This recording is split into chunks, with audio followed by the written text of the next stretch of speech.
দীর্ঘ 22 বছর ধরে শুধু বসিরহাটের বড় মাওলানা আল্লামা ঈদ রুহুল আমিন রাহমাতুল্লাহ আলাইহিকে অবজ্ঞা অবহেলা করার জন্য, তার প্রতিবাদ করার জন্য হয়ে আমরা ছিলাম বয়কট। তবে দাদা পীরের সিলসিলাকে রক্ষার জন্য সমাজের মাটিতে হাজারো শিক্ষা প্রতিষ্ঠান উপহার দেওয়া হয়েছে। চিল্লে হবে না সুবহানাল্লাহ? আরেকটু মন খুলে হবে না সুবহানাল্লাহ? শুধু এখানে শেষ নয়, সেখান থেকে কোরআন শিখবে, হাদিস শিখবে, সেখান থেকে ফিকহ শিখবে, সেখান থেকে কোরআনের তাফসীর শিখবে, সেখান থেকে আকায়েদ শিখবে, সেখান থেকেই শিখবে ন্যায় ইনসাফতা শিখবে, ধৈর্য ধারণ করার, ধৈর্য ধারণ করতে হয় কিভাবে সেই পদ্ধতিও তারা শিখবে। তবে মুসলমান ঘরের সন্তান আমরা যারা শ্রোতা হিসাবে এসেছি বা আমরা যারা লাইভে দেখছি, আমাদের করণীয় হবে আমরা রাসূলের সুন্নাতকে জীবিত করব, রাসূলের আদর্শকে আমাদের জীবনে লালন করব। শিক্ষা ছাড়া তো কোনো জাতি উন্নতির চরম শিখরে উপনীত হতে পারে না। এটা রাসূলের হাদিস দ্বারা প্রমাণিত, কোরআন দ্বারা প্রমাণিত। ওটা বলতে গেলে আবার অনেকটা বিস্তার করতে হবে। তবে এই দিকটা একটুখানি বলে নিই, আল্লাহ পাকের নবীদের দেখতে পাওয়া গেছে যতই কঠিন মুসিবত আসুক না কেন তারা ধৈর্য ধারণ করেছে, সবর ইখতিয়ার করেছে, ফল স্বরূপ তারা একটা টাইমে পেয়েছে আলোক উজ্জ্বল আবার জীবন। চিল্লে বলুন না সুবহানাল্লাহ? আরেকটু মন খুলে বলুন না সুবহানাল্লাহ? ভাই আজকে আমরা 22 বছর ধরেও বয়কটের আসনে থাকলেও আজ আমরা আমাদের এই বয়কট হওয়ার কারণেও আমরা আজকে খুশি এবং আনন্দিত। চিল্লে হবে না সুবহানাল্লাহ? আরেকটু মন খুলে হবে না সুবহানাল্লাহ? আজকে 100টি বাচ্চা তারা বুখারী শরীফের মতো কিতাব তারা শুভ সূচনা করবে। মন খুলে হবে না সুবহানাল্লাহ? তবে আমরা যদি সেদিন যদি এই আমাদেরকে বয়কট করার পরে যদি আমরা মনে করতাম যে আমরা দেশের জন্য জাতির জন্য কি করব, আমাদের তো বয়কট করেই রেখেছে, তাহলে আমাদের কিছু করার দরকার নাই। আমরা যদি হতাশ হয়ে পড়তাম, আমরা যদি বিচলিত হয়ে পড়তাম, তাহলে আপনাদের কাছে এই সমাজের মাটিতে এ মানুষের কাছে আমরা এত সুন্দর উপহার আপনাদের দেখাতে পারতাম না, যেটা আজকে আমাদের জন্য আনন্দের, যেটা আপনাদের জন্য এ সমাজের কাছে গৌরব। মন খুলে হবে না সুবহানাল্লাহ? আরেকটু মন খুলে হবে না সুবহানাল্লাহ? তবে আমাদেরকে সেই সবর আর ধৈর্য ধারণ করতে হবে। আমরা ধৈর্য ধারণ করে এসেছি। আমরা 12 তারিখে জিকিরের মজলিসে যাব বলে নিয়ত করেছিলাম, তবে সেই হিংসুক্তরা আমাদেরকে বাধা প্রদান করেছে। তাতেও আমাদের দুঃখ আর কষ্ট নেই, বলার বিষয় আমাদের সেই ধৈর্য ধারণটাই করতে হবে। তারা মিথ্যা অবজ্ঞা রটাতে পারে, তারা রটাতে পারে। ইতিহাস সাক্ষ্য দেয় প্যারা নবী মুহাম্মদুর রাসূলুল্লাহ, স্বয়ং নবী মুহাম্মদুর রাসূলুল্লাহ দুইজনের জন্য ঈমানের সুশীতল ছায়ায় জন্য আসবার জন্য দোয়া করেছিলেন। একজনে হলো হযরত উমর ফারুক রাদিয়াল্লাহু তাআলা আনহু, আরেকজন ছিলেন আরেকজন ছিল আবু জেহেল। তবে আবু জেহেলের জন্য রাসূলের দোয়া কবুল হয়েছিল? রাসূল তো স্বয়ং নিজেই দোয়া করেছিল। মনে রাখতে হবে সেদিন হযরত নবীর সাহাবা হযরত উমর ফারুক যেদিন থেকে জানতে পেরেছিলেন সত্য নবী বিশ্ব নবী মুহাম্মদুর রাসূলুল্লাহ সাল্লাল্লাহু আলাইহি সাল্লাম, সেদিন ঈমানের কলেমা পড়ে মুসলমান হয়েছিলেন আর বলেছিলেন ও নবী মুহাম্মদুর রাসূলুল্লাহ সাল্লাল্লাহু আলাইহি ওয়াসাল্লাম, আমি আপনাকে নবী বলে মেনে নিয়েছি। এতদিন ধরে গোপনে গোপনে ইসলামের দাওয়াত দিয়েছেন, আজকে আমি আপনার সামনে, আপনি আমার সঙ্গে আছেন, কে আছে ইসলামকে বাধা দেবে, আমি ওমরের তরবারি থেকে বিন্দু পরিমাণ সে ছাড় পাবে না। চিল্লে বলুন। তবে সেদিন আবু জেহেলের জন্য দোয়া করেছিলেন, আবু জেহেলের জন্য দোয়া করেছিলেন। তবে আবু জেহেলের জন্য দোয়া করলেও কবুল হয়নি। আবু জেহেল জানতো সত্য নবী বিশ্ব নবী মুহাম্মদুর রাসূলুল্লাহ সাল্লাল্লাহু আলাইহি ওয়াসাল্লাম এ সত্য জানবার পরেও মানুষের কাছে সেটাকে গোপন রেখে নিজের দাম্ভিকতাকে বাঁচিয়ে রাখার জন্য, নিজের নেতৃত্বকে মাটিতে প্রতিষ্ঠিত করবার জন্য, সেদিন তার নেতৃত্ব ফলানোর জন্য সেদিন বিশ্বনবীকে সত্য জানবার পরেও স্বীকারোক্তি না দেওয়ার কারণে পথভ্রষ্ট হয়েছিল। ঠিক বলছি না ভুল বলছি? আজও সমাজের মাটিতে যারা বিরোধিতা করছে, আমার বিশ্বাস যে তারা জানে এটা সত্য, তারা সত্য। তবে তাদের কিছু ঘাটতি হয়ে পড়বে, এই ভয়, এই চিন্তা আর চেতনার জন্যই তারা আজ আমাদের থেকে অনেক দূরে এবং আমাদের বিরোধিতা করে। তারা জানে, তবে তাদের ঘাটতি হয়ে যাবে অর্থের, তাদের ঘাটতি হবে মনে করছে সম্মানের। কিন্তু আল্লাহ তাআলা নিজেই বর্ণনা করেছেন, ও বান্দা, সম্মান দেওয়ার মালিক আমি আল্লাহ, পৃথিবীর কোনো মানুষ সম্মান দিতে পারবে না। চিল্লে বলুন সুবহানাল্লাহ, আর একটু মন খুলে বলুন সুবহানাল্লাহ। যাকে আল্লাহ সম্মান দেবে, পৃথিবীর কেউ তাকে সম্মান দিয়ে আটকাতে রাখতে পারবে না। আবার মনে রাখতে হবে, যাকে আল্লাহ সম্মান দেবেন না, যতই হোক না কেন, সে সম্মানের আসনে বসতে পারবে না। সে লজ্জিত হবে, অপমানিত হবে, কোনো নিশ্চিততা নেই। মুসলমান ঘরের সন্তান, আল্লাহর বান্দা, তবে আমাদের ধৈর্য ধারণ করতে হবে, আমাদের সবর করতে হবে। আমরা আপনাদের কাছে আরো অনেক কিছু দেখাতে পারবো ইনশাআল্লাহ, আরো অনেক কিছু দেখাতে পারবো। আজ আপনারা দেখতে পাচ্ছেন পর্দার আড়ালে 100টি বাচ্চা, তারা বুখারী শরীফ শুভ সূচনা করবে বলে তারা বসে রয়েছে। হাদিসের সব থেকে বড় গ্রন্থ তারা আজকে সূচনা করবে। আমাদের কাছে কতটা আনন্দ, কতটা উৎফুল্ল। মুসলমান ঘরের সন্তান, তবে একটা কথা বলি, শিক্ষা করো বিশ্ববাসী, শিক্ষা ছাড়া নাইকো গতি। শিক্ষা করো বিশ্ববাসী, শিক্ষা ছাড়া নাইকো গতি। শিক্ষা আনতে পারে তোমার উভয় জগতের উন্নতি। শুধু এখানে শেষ নয়, কবি আরো বলে, বক্ষে আগুন আজ আছে মোর, আমি যে অগ্নিগিরি, সে অগ্নি শিখা ভীষণ, আত্মা বিস্মৃতি রেখেছে ঘিরি। হয়ে পড়ে আজও আছো, হায় রে আত্মা ভোলা, তোমরা জাগিলে সারা পৃথিবী খাইবে আবার দোলা। চিল্লে বলুন না সুবহানাল্লাহ, আর একটু মন খুলে বলুন না সুবহানাল্লাহ। আমাদের মনের ভিতরে, আমাদের সন্তানদের ভিতরে, প্রত্যেকটা মানুষের ভিতর দিয়ে যার জন্মগ্রহণ করেছে তারও ভিতরে প্রতিভা রয়েছে। আর মৃত্যু মুখে পতিত হওয়ার আগ পর্যন্ত প্রত্যেকটা মানুষের প্রতিভা আছে। তার শুধু একটু অপেক্ষা, শুধু ধরিয়ে দেওয়া, তাকে একটু সহযোগিতা করা, তাকে একটু গাইড দেওয়া। কারণ প্রতিভার আগুনে আমরা দাও দাও করে জ্বলছি, ওই প্রতিভাটা শুধু ধরিয়ে দিলেই। আজ সমাজের মাটিতে নারী শিক্ষার প্রতিষ্ঠান ছিল না, তবে নারী শিক্ষা প্রতিষ্ঠান করবার পরে হিংসুক্তরা তারা উঠে পড়েছে। তবে দেখো না, তাদের চোখ খুলে দিতে চাই, দেখো রাসূলের হাদিস তারা পড়বে। তোমাদের মুরুদ হয়নি রাসূলের হাদিস পড়ানোর মতো কোনো মাদ্রাসা তৈরি করা। ভক্তিশ্রুত কণ্ঠে সকলে বলি সাল্লাল্লাহু আলাইহি ওয়াসাল্লাম।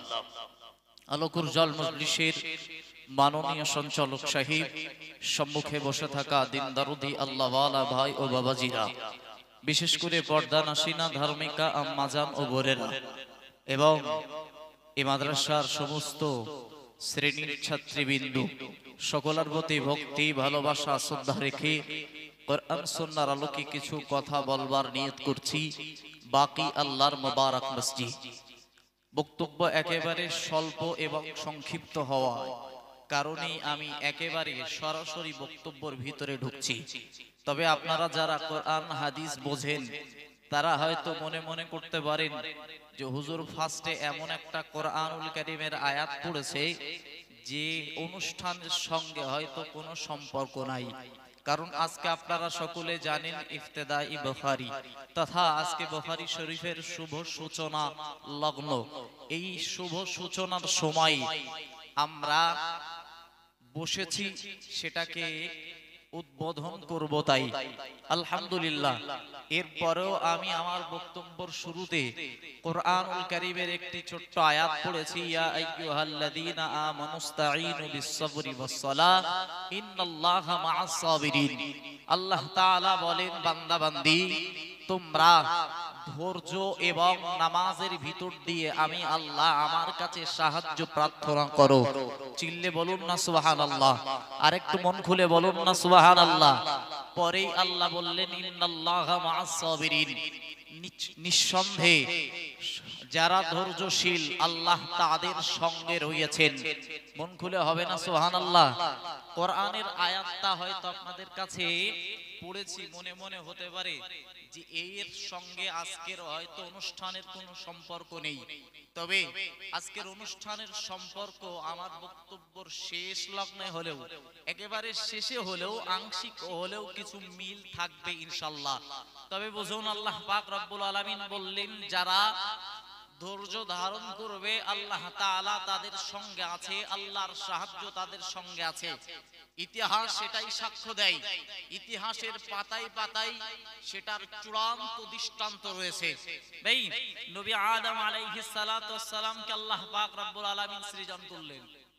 আল্লাহ তাআলা নবী আদম আলাইহিস সালামকে সৃজন করবার পরে যে জান্নাতের ভিতরে বসবাস করতে করতে একটা টাইমে নবী আদম আলাইহিস সালাতু ওয়াস সালাম শয়তানের প্ররোচনায় পড়ে, ধোঁকায় পড়ে গন্ধম ফল ভক্ষণ করলো। পৃথিবীতে আল্লাহ পাঠিয়ে দিল। সেদিন নবী আদম আলাইহিস সালাম হতাশ হলেন না, বরং নবী আদম আলাইহিস সালাতু ওয়াস সালাম 3 থেকে 350 বছর ধরে শুধু পড়তেন, রব্বানা যালামনা আনফুসানা ওয়া ইল্লাম তাগফির লানা ওয়া তারহামনা লানাকুনান্না মিনাল খাসিরিন। আল্লাহ, আমি আমার নফসের প্রতি জুলুম করেছি, অন্যায় করেছি, অবিচার করেছি, আপনি আমাকে ক্ষমা করেন। ভাই, বিশ্ব নবী মুহাম্মদুর রাসূলুল্লাহ সাল্লাল্লাহু আলাইহি ওয়াসাল্লাম আর সাহাবাদের থেকে বর্ণিত 1 তারিখে নবী আদম আলাইহিস সালাতু ওয়াস সালামের দোয়াটাও আল্লাহর দরবারে কবুল হয়েছিল। চিল্লে বলুন না সুবহানাল্লাহ, আরেকটু মন খুলে বলুন না সুবহানাল্লাহ। ভাই, লম্বা টাইম ধরে কান্নাকাটির পরেও আল্লাহ তাআলা তার জন্য সুসংবাদ রেখেছিলেন। মন খুলে হবে না সুবহানাল্লাহ। আল্লাহ পাক রব্বুল আলামিন এই পৃথিবীর জমিনে নবী নূহ আলাইহিস সালাতু ওয়াস সালামকে পাঠিয়েছিলেন। নবী নূহ আলাইহিস সালামের উম্মতদেরকে আল্লাহ ধ্বংস করেছিলেন। তবে নবী নূহ আলাইহিস সালাতু ওয়াস সালাম যখন নৌকার মাঝে আরোহণ করেছিলেন, ওই নৌকার উপরে উঠবার পরে আল্লাহ পাকের দরবারে পড়েছিলেন, ও রব্বুল আলামিন আল্লাহ, আপনার দরবারে আমার মিনতি, আপনার দরবারে আমার চাহিদা, বিসমিল্লাহি মাজরিহা ওয়া মুরসাহা। আল্লাহর নবী নূহ আলাইহিস সালাম সেদিন পড়েছিলেন দোয়াটি এবং দোয়া প্রার্থনা করেছিলেন। এক পর্যায়ে সেই প্লাবন থেকেও মুক্তি আল্লাহ দিয়েছিলেন এবং আল্লাহ পাক রব্বুল আলামিন তাকেও একটা টাইমে এই সবর বা ধৈর্য ধারণ করার কারণে আল্লাহ তাআলা সুসংবাদ দিয়েছিলেন। চিল্লে হবে না সুবহানাল্লাহ। আল্লাহ পাক রব্বুল আলামিন শুধু এখানেই শেষ নয়, নবী ইউনূস আলাইহিস সালাতু ওয়াস সালাম পৃথিবীর জমিনে আসলেন, কলেমার দাওয়াত দিলেন। কলেমার দাওয়াত দেওয়াতে তার জাতি, তার উম্মত যখন কলেমার দাওয়াতকে গ্রহণ করলো না, দাওয়াত যখন মান্যতা দিল না, মান্যতা না দেওয়ার কারণে নবী ইউনূস আলাইহিস সালাম নিজের এলাকা ছেড়ে অন্যত্তরে পাড়ি দেয়। আর অন্যত্তরে পাড়ি দেওয়ার সময় কিতাবের ভিতরে এসেছে একটা নদী তথা একটা নদী পারাপার হতে হয়। আর নদীতে পারাপার হওয়ার সময় নৌকা থেকে তাকে ফেলে দেওয়া হয়। আর নৌকা থেকে ফেলে দেওয়ার সঙ্গে সঙ্গে মাছ তাকে গিলে ফেলে। দীর্ঘদিন ধরে মাছের পেটের ভিতরে ছিলেন, তবে হতাশ হননি, ধৈর্য ধারণ করেছেন, রবের প্রতি সন্তুষ্ট ছিলেন। আর রবের কাছে বলেছিলেন, সেদিন রবের দরবারে নবী ইউনূস আলাইহিস সালাম বলেছিলেন, ও রব্বুল আলামিন আল্লাহ, আমি তোমার কাছে সাহায্য চাই। আমরা বিপদে আপদে একটা দোয়া পড়ি না, দোয়া ইউনূস পড়ি না? ওদিন নবী ইউনূস আলাইহিস সালাম পড়েছিলেন লা ইলাহা ইল্লা আনতা সুবহানাকা ইন্নী কুনতু মিনাজ জালিমিন। ধৈর্য ধারণ করেছিলেন। আল্লাহ পাক রব্বুল আলামিন এ ধৈর্য ধারণ করার পরে এই মাছের পেটের অন্ধকার, দুনিয়ার অন্ধকার, পানির অন্ধকারের ভিতর দিয়েও একটা টাইমে আল্লাহ পাক রব্বুল আলামিন নবী ইউনূস আলাইহিস সালামকে পৃথিবীর আলোক উজ্জ্বল আবার দেখিয়েছিলেন। চিল্লে হবে না সুবহানাল্লাহ? আর একটু মন খুলে হবে না সুবহানাল্লাহ? নবী ইব্রাহিম আলাইহিস সালাতু ওয়াস সালাম কলেমার দাওয়াত দিয়েছিলেন। নবী ইব্রাহিম আলাইহিস সালাম কলেমার দাওয়াত দেওয়ার কারণে, নমরুদ সহ্য না করার কারণে চরকিতে ঘোর পাক দিয়ে নবী ইব্রাহিম আলাইহিস সালামকে অগ্নি কুণ্ডতে ফেলা হয়। নবী ইব্রাহিম আলাইহিস সালাম আল্লাহর প্রতি সন্তুষ্ট থেকে রবকে সন্তুষ্টি চিত্তে ওই অগ্নিকুণ্ডের ভিতরে পড়েছিলেন। ইন্নী ওয়াজহাতু ওয়াজহিয়া লিল্লাযী ফাতারাস সামাওয়াতি ওয়া মা ফিল আরদ।